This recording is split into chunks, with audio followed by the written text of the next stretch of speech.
선포하도록 하겠습니다. 은혜교회 목표는 예수님을 예수님처럼 예수님의 아멘. 제가 잠시 기도하겠습니다. 하나님 감사합니다.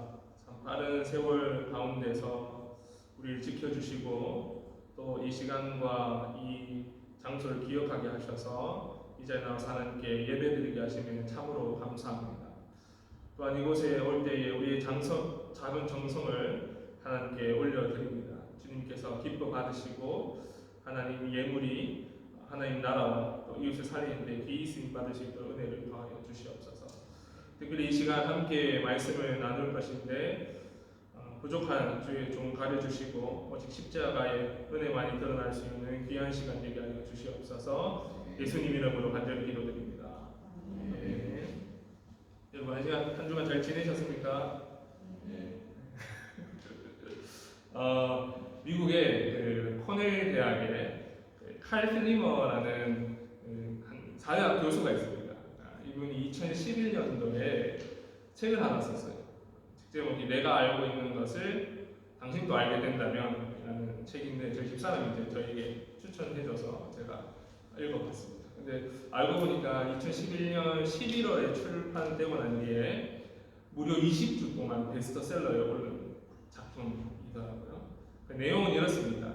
그 각계각층의 70세 이상의 그 노인들을 대상으로 어떻게 하면 인생을 잘 살아갈 수 있는가에 대한 질문과 답을 인터뷰 형식으로 이렇게 올린 글이에요.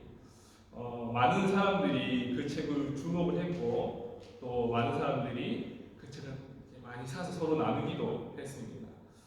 그걸 보면서 제가 이런 생각을 했어요. 참 많은 사람들이 자신의 인생을 어떻게 살아가야 하는가에 대한 고민이 너무 많구나.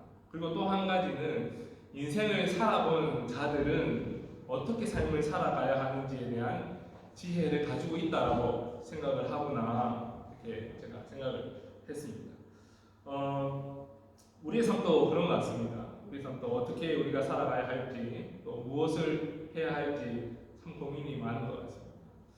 이 문제가 해결되면은 이제 끝날 줄 알았는데 또 다른 일들과 또 상황들이 우리에게 오기도 하고 또 어떻게 해야 하는가에 대한 그 지혜로운 답을 찾고 싶어 합니다.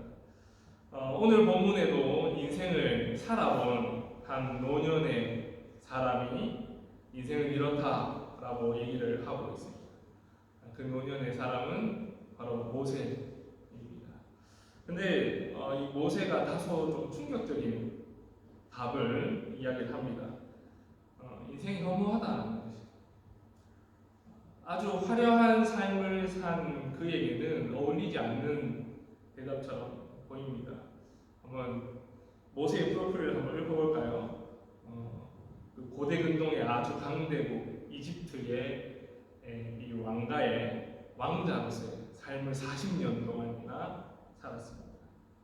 이후에 사람을 살해하게 되고 도망자로 40년을 살게 됩니다.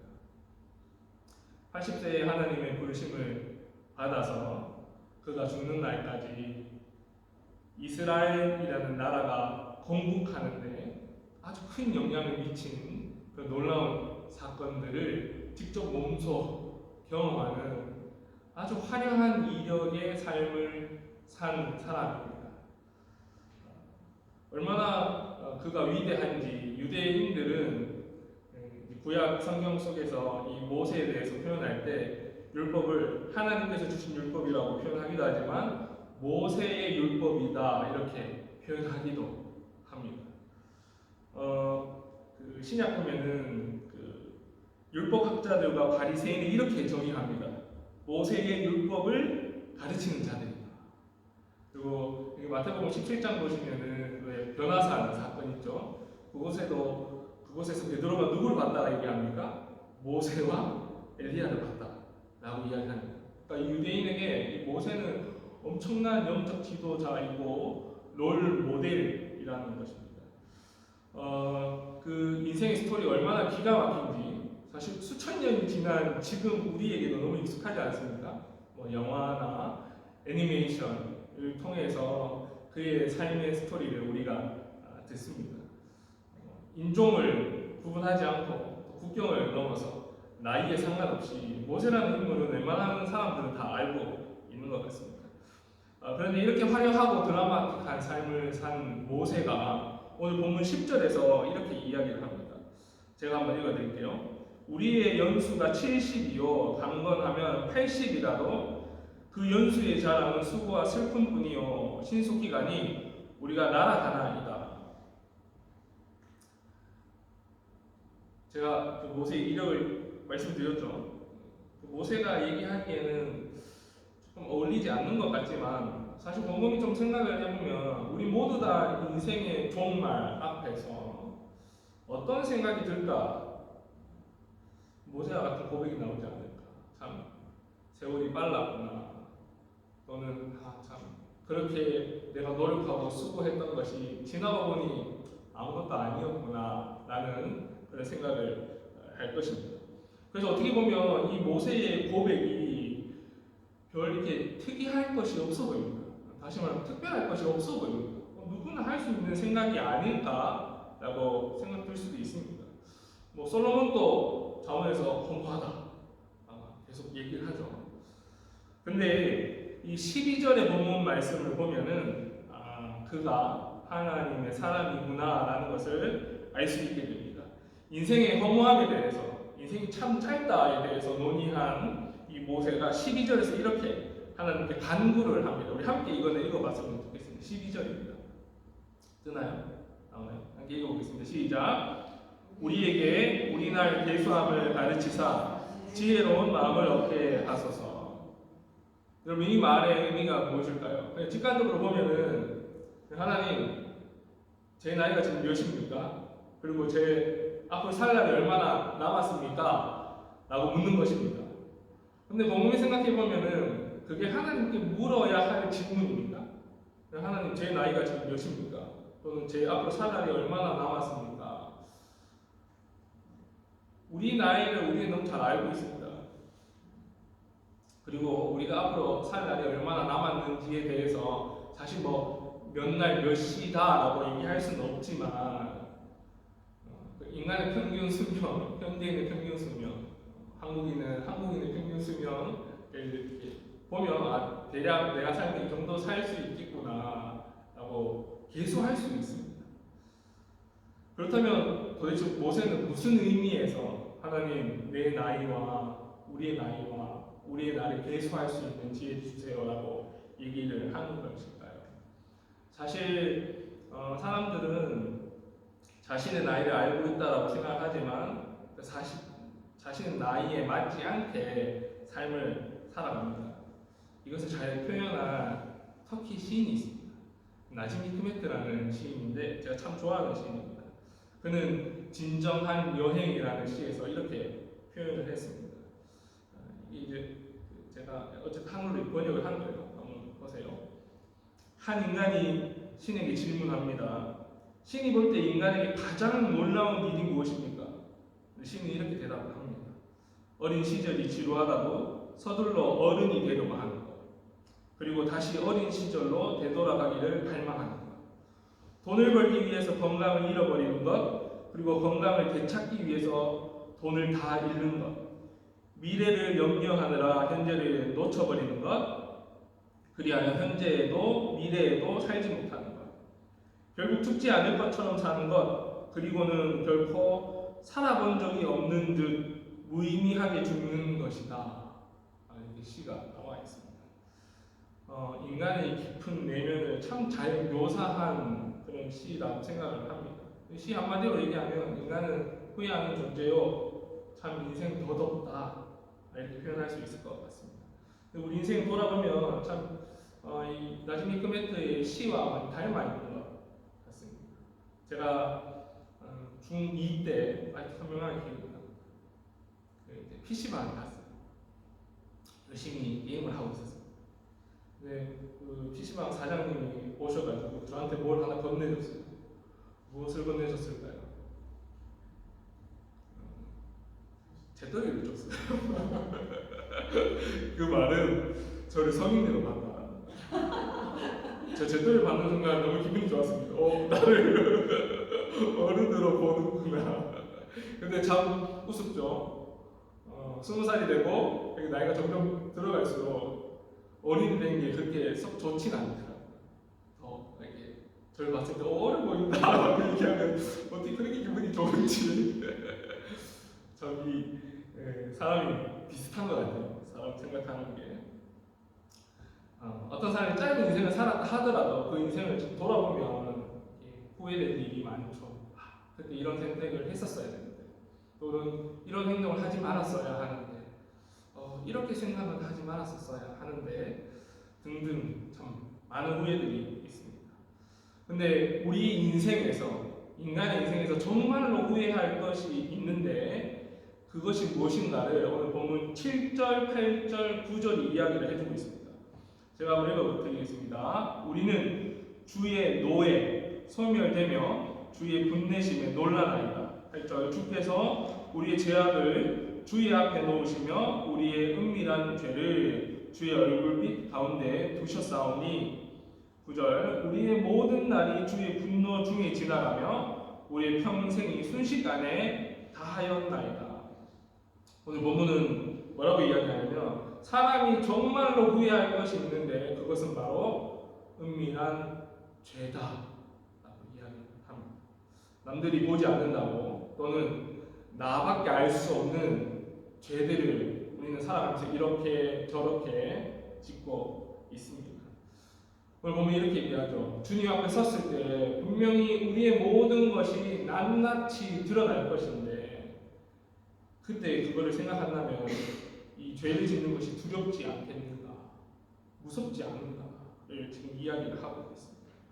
그리고 분명히 아셔야 될 게, 제가 청년 사역을 조금 하고 애들하고 얘기를 해보면은 착각하는 게 있어요. 그리스도인은 하나님의 심판대 앞에 서지 않는다라고 생각합니다. 아닙니다. 성경을 읽어보면 예수를 믿는 자이든 믿지 않는 자이든 모든 인간이라는 존재는 하나님의 심판대 앞에 서 있습니다. 그리고 거기서 심판을 받습니다.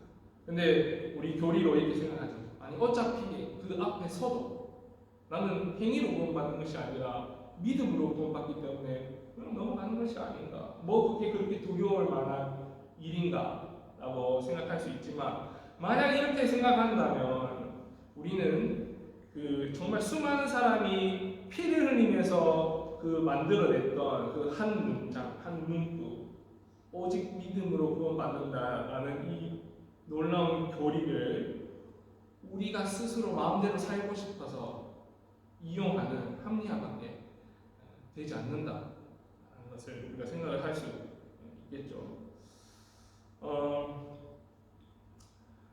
근데 이제 많은 사람들이 안타깝게도 우리가 결국에는 하나님 앞에 선다라는 이 사실을 망각한 채 삶을 살아갑니다. 그래서 이런 의미에서 모세는 이렇게 표현하죠. 우리의 나를 계속할 수 있도록 해주세요. 반대로 얘기하면 우리가 하나님 앞에 개인의 종말을 맞이하고 하나님 심판대 앞에 선다라는 것을 모른다는 것은 내 나를 계속할 줄 모른다라는 그런 말입니다. 도대체 무슨 일이 이제 앞으로 내 앞에 닥칠지, 하나님 앞에서 어떤 것들이 보여질지를 전혀 모르고 삶을 살아간다라는 말이죠. 그래서 모세는 인생의 허무함에 대해서 참 짧습니다, 참 수고와 고통뿐입니다 라는 고백 후에 하나님께 이렇게 간구하는 겁니다. 하나님, 제가 당신 앞에 선다는 것을 계속할 수 있는 그런 지혜를 저한테 주십시오. 결국은 우리는 하나님 앞에 선다라는 것을 생각할 수 있는 지혜를 주십시오. 사람들은 죽는다는 걸 알아요. 보편적 진리 아닙니까? 근데도 자신이 죽을 것이라는 그 날들을 계속하지 못합니다. 영원히 살 것처럼 살아갑니다. 나는 결코 죽지 않을 거야 라고 살아갑니다. 그게 곧 내 남은 나를 세울 줄 모른다라는 표현이죠. 자신의 나를 계속하지 못하는 사람에게는 죽음은 굉장한 두려움입니다. 왜냐하면 하나님을 바라보지 않고 삶을 살았기 때문입니다. 그러므로 우리가 이것을 그때 가서 깨닫게 된다면 정말 큰 일인 것이죠. 그래서 모세는 시편을 통해서 오늘 이 진리를 우리에게 얘기를 해주고 있습니다. 오늘 본문 6절에서 말하듯이 얘기를 하죠. 우리의 인생은 아침에 피었다가 저녁에 지는 꽃과 같습니다. 우리 인생의 종말에 하나님 앞에 섰을 때 우리 모든 것이 낱낱이 드러난다는 것을 기억하는 것이 오늘 본문이 이야기하는 지혜입니다. 조금 더 자세히 살펴보면 오늘 본문의 표현을 조금 더 자세히 살펴보면 모세는 그냥 지혜를 주세요라고 얘기하지 않고 지혜의 마음을 얻게 하소서라고 표현을 합니다. 여기 히브리어 보면은 이 얻게 하소서, 마음을 얻게 하소서 이 표현은 들여오다 또는 가지고 오다. 이 외부에 있는 것이 내부로 오다라는 그런 의미입니다. 그리고 공간상의 이동을 이야기하고 있습니다. 적용해서 얘기를 하면은 그냥 단지 이것이 나의 지식으로만 머무는 것이 아니라 이것이 우리의 마음 속에 우리의 영혼에 스며들어서 우리의 삶 가운데 우리 나를 계수할 수 있는 계수하는 그 삶의 행동들이 그 행동의 패턴들이 나온다라는 것이죠. 오늘 이제 함께 나눈 말씀 통해서 그래 맞아 인생은 참 짧지. 세월 지내서 생각을 해보면 참 왜 그렇게 아둥바둥 고민하고 걱정하면서 살았는가 생각 들 수도 있고 오늘 본문의 말씀처럼 우리는 결국 하나님의 심판대 앞에 설 건데 내 죄 짓지 말고 살아야지 라고 생각할 수 있습니다. 너무 멋지고 참 귀한 고백이고 생각인 것 같습니다. 그런데 제가 여기서 한 포인트를 짚고 싶어요. 여기서 멈춰서는 안 됩니다. 만약에 우리의 생각이 죄 짓지 말고 살아야 돼라고 멈춰버린다면 우리의 신앙은 굉장히 수동적이고 제한적일 수밖에 없습니다. 우리 신앙이 굳어질 수밖에 없는 형태로 발전할 수 있습니다. 이게 무슨 말인가 하면은 이 죄를 짓지 말아야 돼에만 우리의 시선을 고정하면은 삶이 경직되는 거예요. 그 예가 예수님 시대의 바리새인들입니다. 바리새인들이 그런 신앙 형태를 가졌습니다. 여러 가지 이제 바리새인의 예들이 있지 않습니까? 예수님과의 대담을 통해서 한 예가 안식일 거룩히 지켜라. 안식 논쟁이 참 많이 나오지 않습니까? 그러면 하나님께서 안식일을 기억하여 거룩하게 지켜라라는 이 하나님의 말씀을 이들은 지키기 위해서 무엇을 하지 말아야 한다 라는 그 생각을 깊이 하면서 금지 목록을 수없이 만들어냅니다. 이것은 하면 안 돼, 이것은 하지 말아야 돼 라고 생각을 하는 거죠. 그리고 바리새인들이 만들어놓은 그 율법, 그 선을 딱 끊고 그 선 안에 있는 나, 다시 말하면 그 선에서 율법을 지킨 나와 율법을 지키지 않는 너, 선 밖에 있는 너로 구분합니다. 예수님은 늘 그 지점에서 그들을 꾸짖습니다. 심지어 예수님이 이렇게 얘기합니다.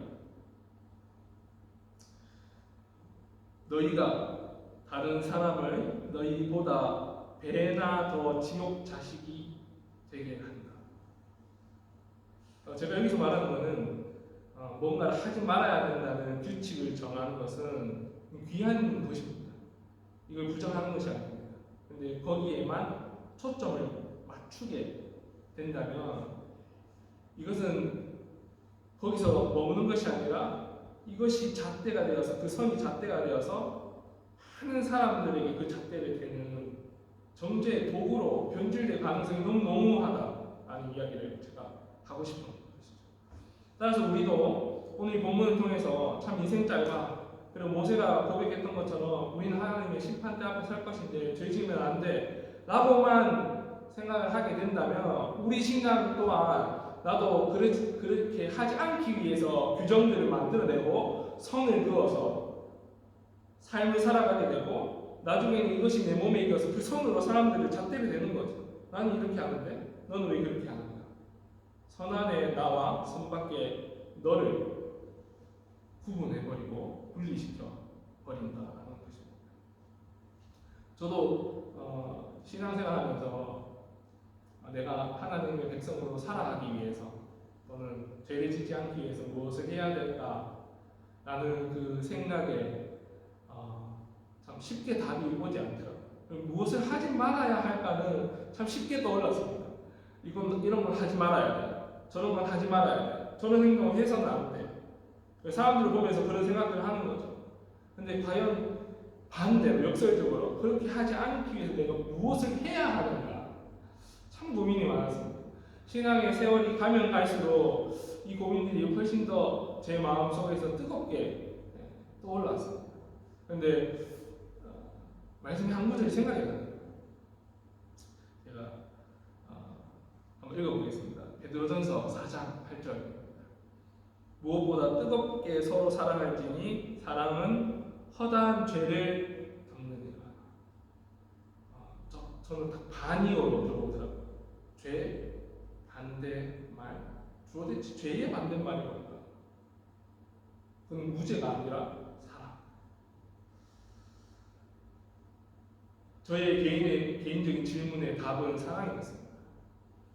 굉장히 단순하고 심오하고 또 사실 우리 가운데 너무 일반적인 그런 단어이기도 하고 교회 안에서 사랑이라는 단어는 너무 흔해 보이는 단어인 것 같기도 합니다. 그런데 이 사랑의 단어를 참 곰곰이 생각해보고 그리스도의 사랑을 생각해보았을 때 이 사랑이야말로 신앙생활이 경직될 수밖에 없는 연약한 우리에게 참 자유를 주고 신앙생활을 잘 하려고 그어놓은 선의 경계를 허물 수 있는 그런 놀라운 능력을 준다는 것을 깨닫게 되었습니다. 이 사랑은 그리스도의 사랑은 단순히 죄를 짓지 말아야 한다는 생각이 함몰되어 있는 신앙인에게 이 선 밖의 예수께 나아갈 수 있는 그런 능력과 은혜를 허락합니다. 그래서 사랑은 오늘 베드로전서의 말씀처럼 허다한 죄를 덮어요. 이제 말씀을 맺겠습니다. 우리 사랑하는 은혜교회 성도 여러분, 오늘 본문의 이 모세의 고백과 간구는 인간의 허무함과 또 인생 무상에 대해서 이야기하는 것 같지만 오히려 그것은 역설적으로 우리 삶의 힘이 되고 우리가 앞으로 참 즐겁게 살아갈 수 있는 능력이 됩니다. 왜냐하면 후회할 수밖에 없는 인생이 어떻게 하면 후회하지 않고 삶을 잘 살아낼 수 있는가를 가르쳐주는 하나님의 지혜의 말씀이기 때문입니다. 그러나 오늘 우리 이 말씀을 단순히 죄를 짓지 말아야 돼 또는 내가 신앙생활 하기 위해서는 뭘 하지 말아야 돼 라고 선을 긋게 된다면 물론 그것도 귀한 것이지만 이것이 시간이 지나면 결국 그 틀을 가지고 사람을 판단할 수밖에 없고 정죄할 수밖에 없는 위험성에 빠지게 된다는 것 함께 나누었습니다. 그러면 이것을 극복하는 방법이 무엇입니까? 오히려 적극적으로 뭘 하지 않는 것이 아니라 하는 것이죠. 그것이 바로 그리스도의 사랑을 함께 나누는 것이죠. 뜨겁게 서로 사랑하라.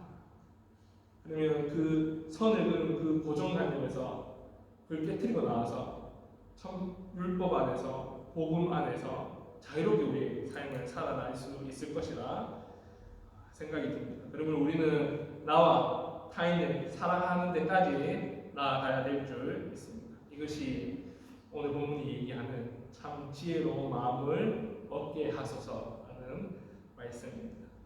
우리의 꽃과 같은 인생의 날들 속에서 참 나와 이웃을 사랑할 수 있는 성숙한 그리스도인이 되기를 간절히 축복합니다. 네, 함께 말씀 생각하면서 찬양